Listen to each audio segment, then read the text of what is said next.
Hey everybody, Park Ranger Dan here. Today I want to show you how to twist some tobacco. This is tobacco that we grew out in our garden here at Champoeg.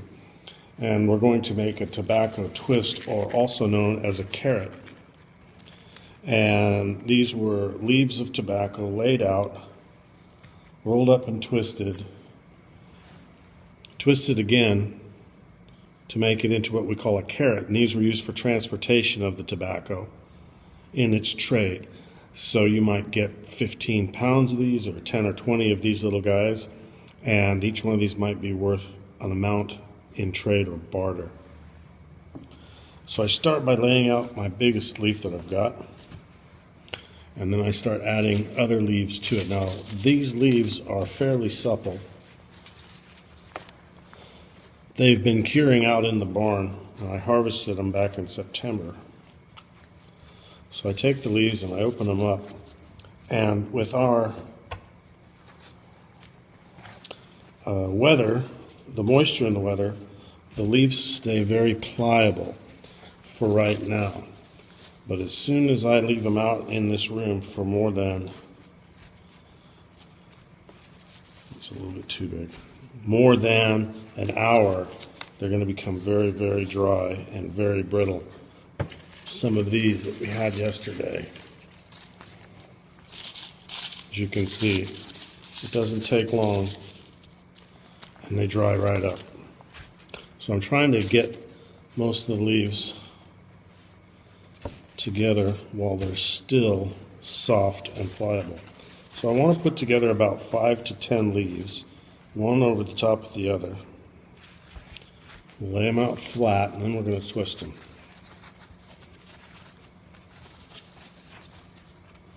Larger ones I like to have on the bottom.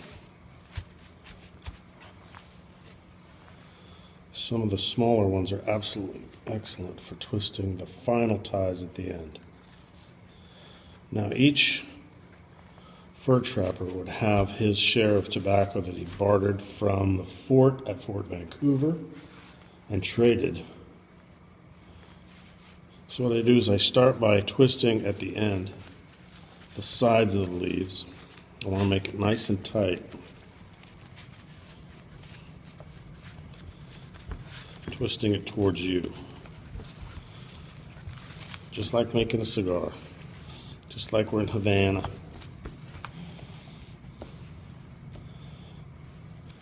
Now I'm going to take this larger piece, and this is going to be my outside wrap. So I'm going to set it diagonal to the rest of my twist, and I'm going to roll it up into itself. Trying to keep it as tight as I can, good compression. As this dries, it'll shrink and helps bind everything together.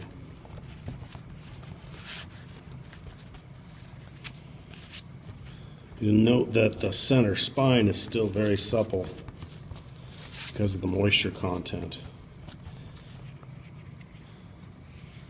So that's the direction of my twist.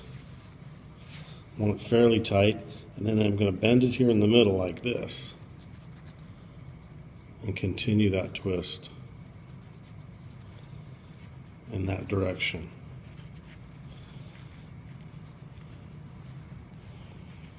Like that.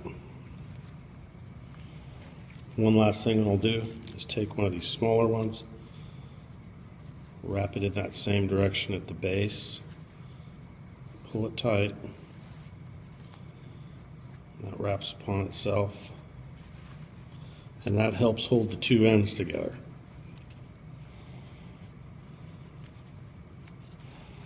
And there's my carrot. Now these will dry up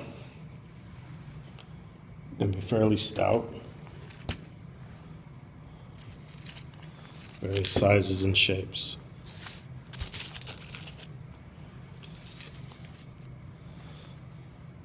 If a carrot contained 5 leaves, maybe 10, that's enough that you might trade this. It was said that at Willamette Falls, down in Oregon City, you could hire a man for 5 leaves of tobacco to help portage your goods around the falls. So as we know, it was very good for trade and for barter. Its addictive properties, obviously, made it very popular, and almost everybody in the day smoked tobacco.